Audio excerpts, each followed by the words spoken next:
I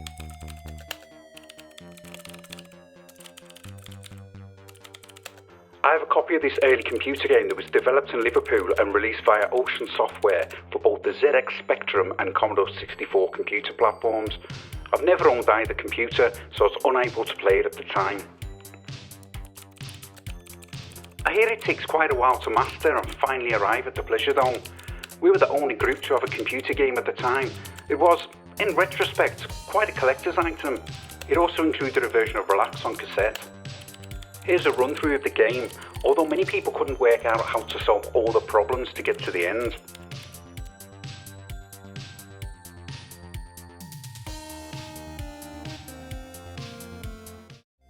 So, welcome back to Binni's Retro.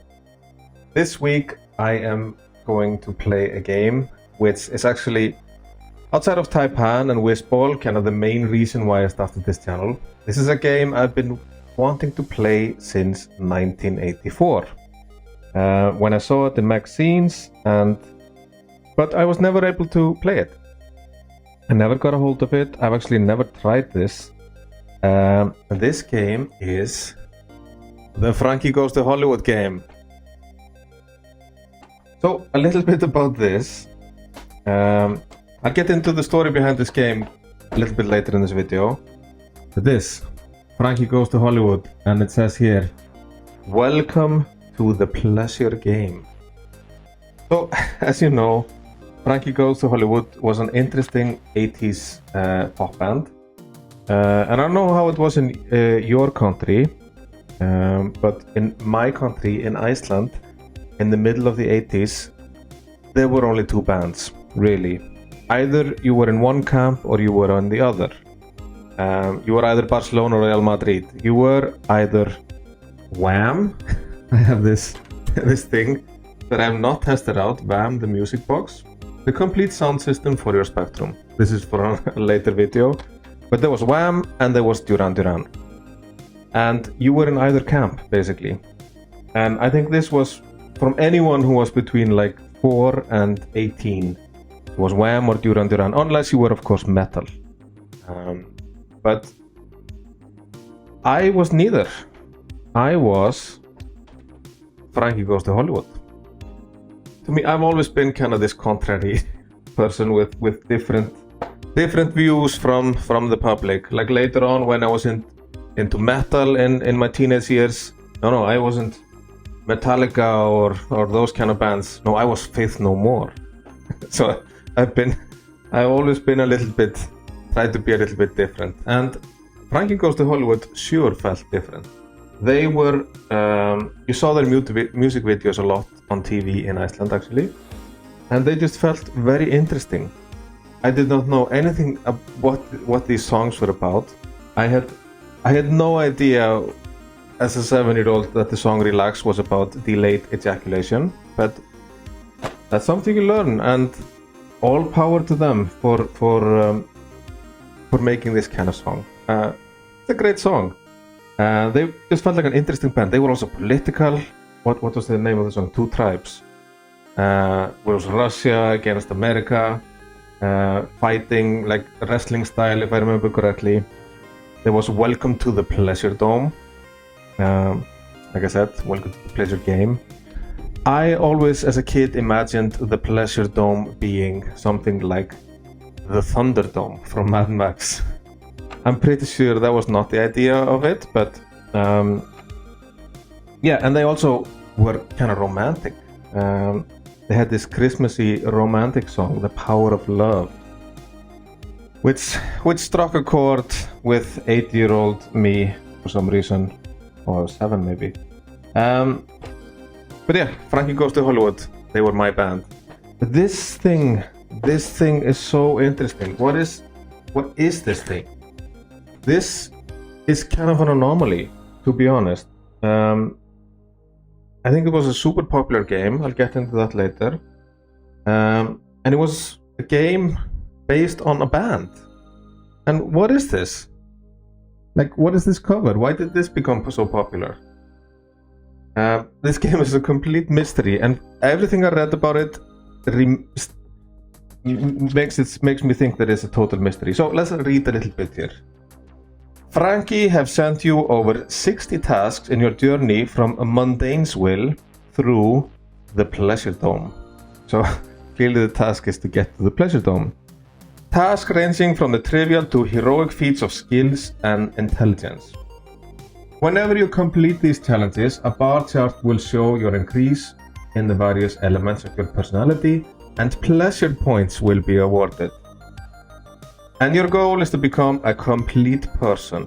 I don't know the connection here, like being a complete person and getting to the Pleasure Dome, but yeah, that's 80s logic for you.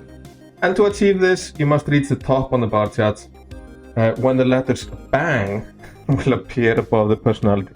This is very sexual. Yeah. And achieve a score of 99,000 pleasure points. This combination awards you the minimum requirement. So, this game, I am to become a complete human and reach the Pleasure Dome by collecting bang points. No, pleasure points to fill up my bang meters.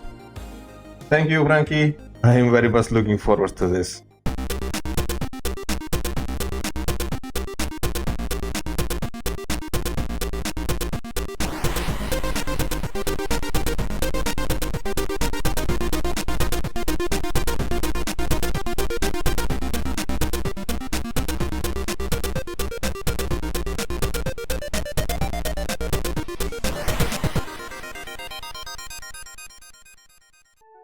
So where does this mystery game come from? Well, Frankie Goes to Hollywood was a big band back in 1983, 1984. A very big band from Liverpool. So Ocean Software, one of the biggest software houses for the Sega Spectrum, located in Manchester, asked a newly formed company called Denton Designs, who were based in Liverpool, to make this game. And basically, what Ocean said is, go away and produce a blockbuster game. And that is really what they did.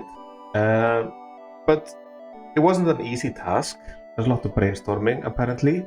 And in the end, they ended up with this apparently strange game about doing mundane tasks,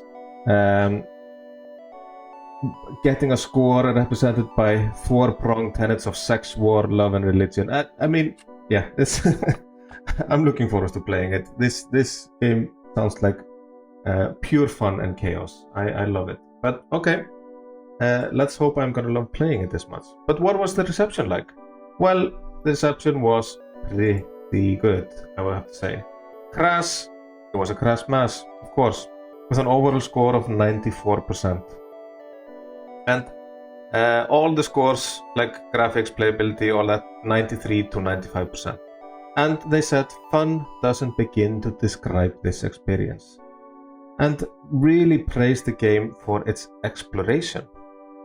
But what is interesting to note about the Crash review is that they said, well, exploration, just throw away the manual, just relax and do it, quoting the most famous song by the band. And what about the other magazines? Well, Your Sinclair was not available at that, didn't exist at the time, but Sinclair User, which was more kind of a serious magazine, gave the game a 5 out of 5, and were very focused on the technical marvel that this game apparently was. And they said, faithful to the spirit of the band, if necessarily less outrageous, Frankie is a beautiful program. An adventure of great imagination with some superb programming techniques in the use of expanding windows and icon-like objects to pick up and use. So, clearly a technical marvel. All other gaming magazines at the time gave the game a 100% score. It was either 5 out of 5 or 6 out of 6. So yeah, the reception was fantastic. And I think it's now time for me to experience this game myself. Let's go!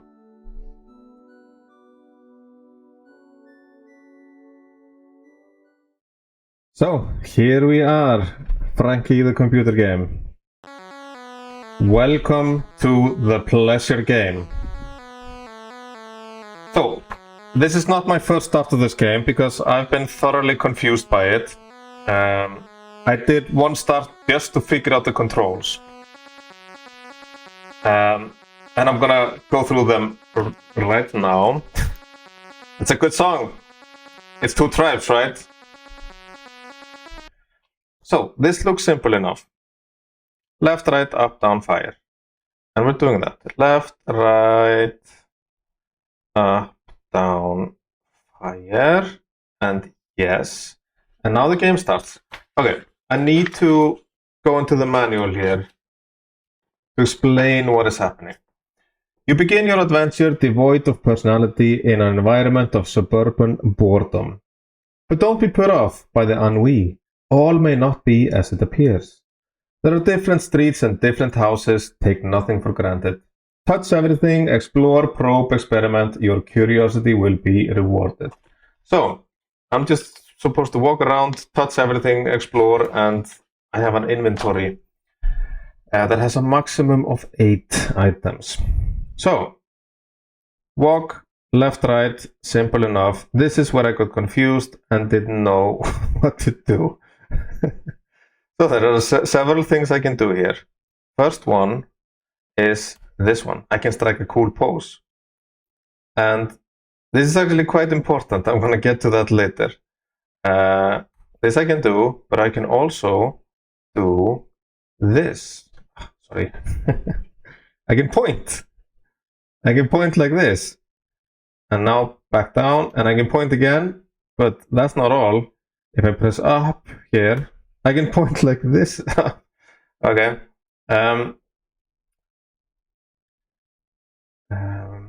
Yeah, and one more thing. I can look at the inventory, and that's fire and down. And we get this kind of interface here with a mouse. Very impressive for 1984. Okay. So let's start by pointing at the TV. I don't know what's happening in this TV, but I am getting pleasure units. And 1% a real person. Okay.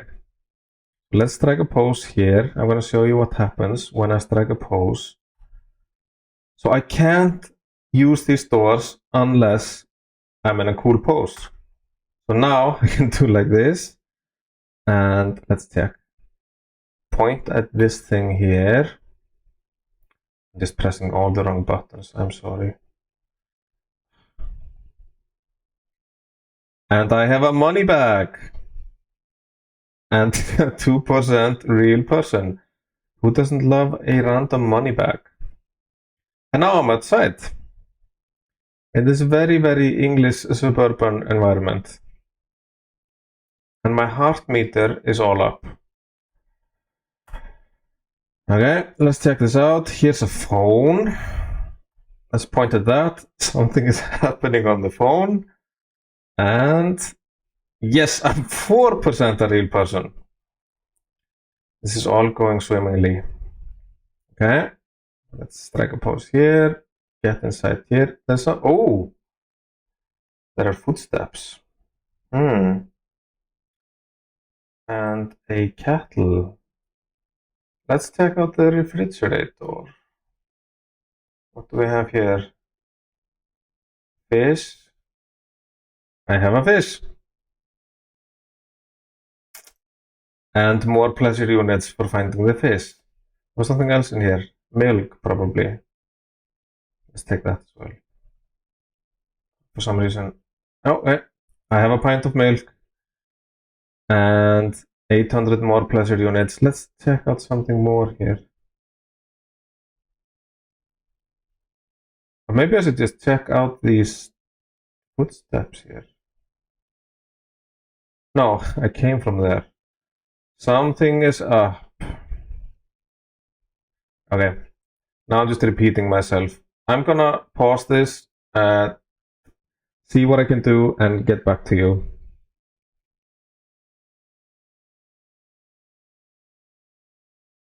So, I've been trying to figure out this game, the pleasure game. I found a lot of pleasure pills which I've taken, which have raised my bang bars there. I've kind of figured out that there's an inventory and you're supposed to do something with the stuff in your inventory. For instance, here's a bowl and I have this. I have milk here. It's hard to... You filled the cat's bowl with milk. And I am more a real person. I have other items in my inventory. This is where the game got really interesting for me. Okay, inventory. I'm not getting the hang of these controls, but okay. The door is unlocked. 14% a real person. And this is very Cold War-y. I don't know what happened. I picked up some items and then some of my bars went down and okay. I hope someone in the comments can tell me what actually happened here. But I'm gonna poke around some more, see what I can find. Okay, I'm back and I've played this game now for I think 30 or 45 minutes more, just testing things out, see what works, what doesn't. And I kind of figured out this game is not about the real life or becoming human or anything like that. This is like Mulholland Drive or something. This is a nightmare. You are in someone's nightmare because things just happen. There are these nightmarish dimensions that you go into and try to solve puzzles that feel like you shouldn't be able to solve. Like, let's look at this. Let's look at this phone here. Okay. Okay. And then I go into this here dimension and this game. I've tried to do this a few times. So my task here is to make this thing here, whatever it is, bounce into the electrical current. Last time I tried to do this, it took me a very long time because it's so slow and nothing happens. And oh my god, I don't. Okay, now I can. Let's see. Oh no! No. Okay. And then I'm gonna go into the. No, I missed the other dimension. Oh god. No. I was behind it when the other dimension opened and I missed it. See how fun this is? This is not fun. Like I said, this is a nightmarish hellscape. Someone is really having a bad dream where they're stuck doing these horrible tasks, and that person right now is me. And yeah, and like any dream, it's somehow sexual as well because you're collecting pleasure points and oh my god, I'm not figuring out how to do this. Okay, now I can probably. Okay, let's see. Like this? No, okay. I'm sorry. I'm sorry you had to watch this happen. Whew. Okay. I'm gonna show you some other stuff that I figured out.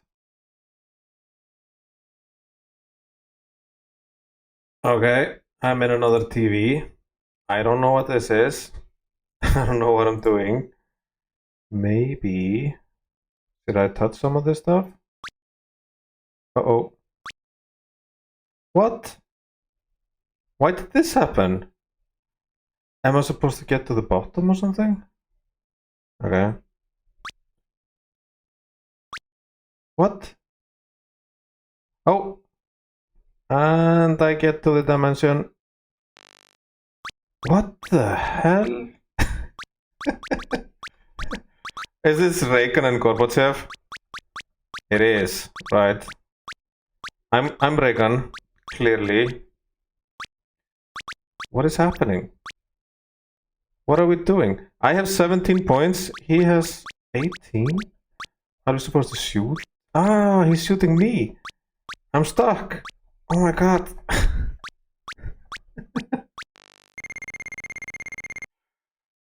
Lord. So, there's one thing that's interesting about this game. Now, let's look at my inventory. My inventory here. My inventory is 5 different floppy disks. And I've been collecting all the floppy disks, but I've yet to find the computer. I found the computer once within some sort of hellscape dimension there, and it was corrupted.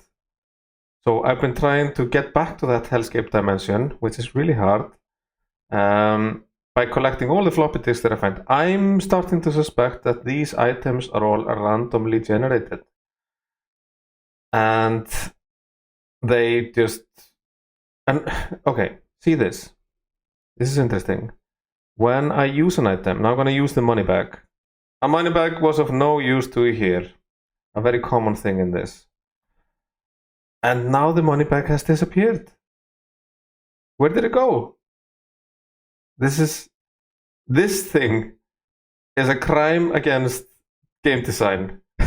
Imagine playing Discworld game and Eric Idle says like that doesn't work for the 100th time and the item just disappears and just randomly appears somewhere else in the world. Yeah. Yep. Okay. Let's do one pass. I kind of want to see what else I can discover. So one more pass with this game. See what I find. So, in one of the strolls around my nightmare here, I came across something interesting. So these things seems to change around. It's always a little bit randomized. There are new items. Maybe something has moved around. When I stand around, I also get pleasure points. But okay, here's something interesting. Murder has been committed. Mrs. Average lies dead. Who done it?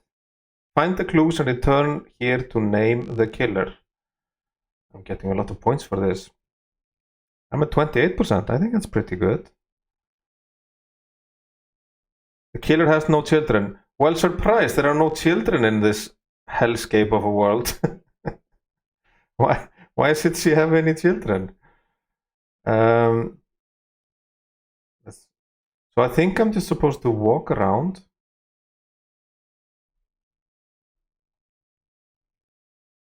Oh, the killer has no children.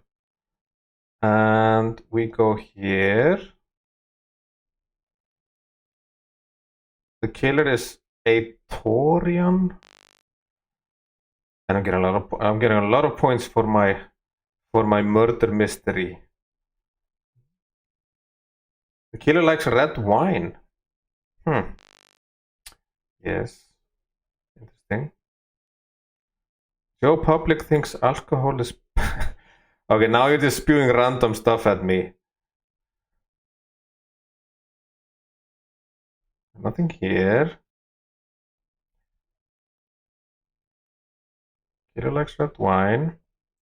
Let's go here as well, to this house. Killer likes to gamble. None of these things are things that you actually do in this game. Mr. Average likes to sleep in till noon. Okay. See how fast I am now at traversing this neighborhood. This neighborhood of nightmares. Can I name a killer now? No. There's a wedding ring here. Maybe I just need to walk around a little bit more and find more clues. One more pass and then I'm done. So I think there's some sort of logic to this. This isn't a neighborhood of 4 houses. I think you can go deeper and deeper somehow in a huge neighborhood. I think it's that way. I don't know. Because things always look a bit different when I take the last door. Okay, this is complex, but strange and weird and scary and kinda nice, kinda fun to explore. Here I am. Finally, I found a TV that will accept my VHS tapes. So let's take a look. Let's try a VHS tape. Oh, there it is. and I'm at 38% real person. This is going quite well. My first day of playing Frankie Goes to Hollywood.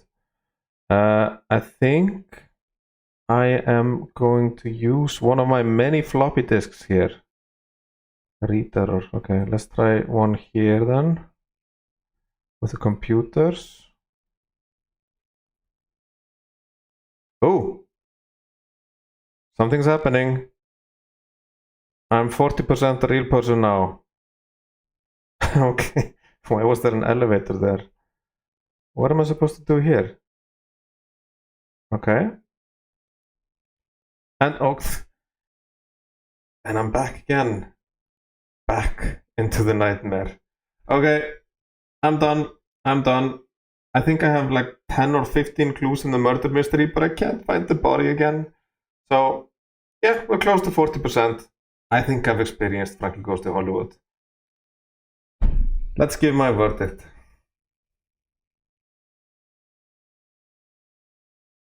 So, Frankie Goes to Hollywood. I think this is maybe one of the hardest games I've had to give a verdict on yet. Probably the hardest. So, what is really interesting about the game is that it's like no other game I've ever played before or since.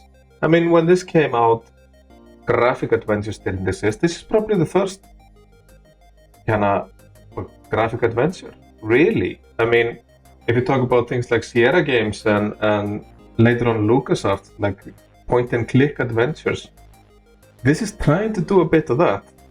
But it's also, hey, we don't know what video games are, we're still trying to figure it out. That's what is so cool about this game. It's trying so much. I had a miserable time, I would say, for the first hour. Just trying to wrestle with the controls, trying to figure out what was going on. And when I got into one of the arcade sequences, I always felt confused, like nothing made sense to me. Maybe because I have 40 years of experience playing video games and they are nothing like this.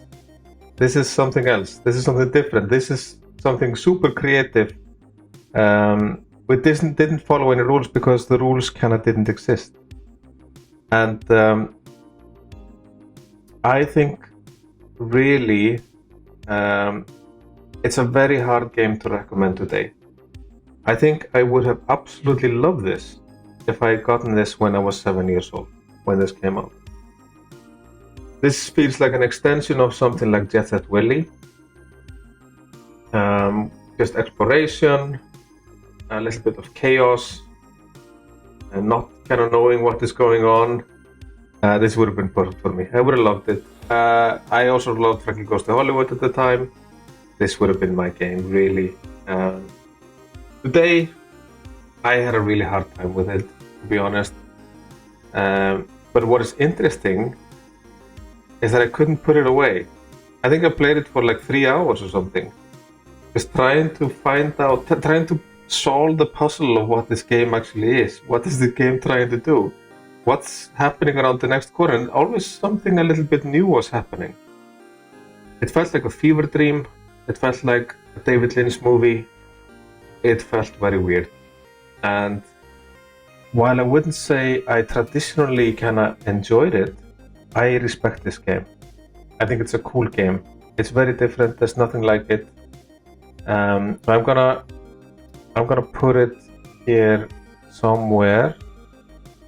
Let's see, where are we gonna put it? I think I'm gonna put it in the B rank. Sheer ambition, impressive technology,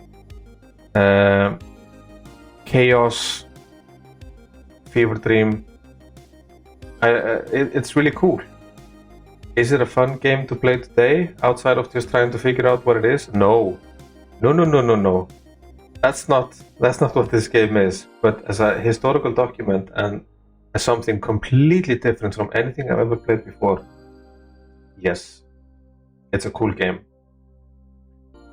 So, thank you. This was a lot of fun, and I'd like to thank StuTheBrummie for helping me out with reading Holly Johnson's Twitter feed in the beginning of this video, and of course WhatHoSnorkers.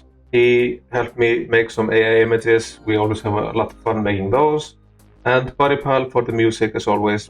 I had a lot of fun with this video and hope to see you again in the next Binni Retro.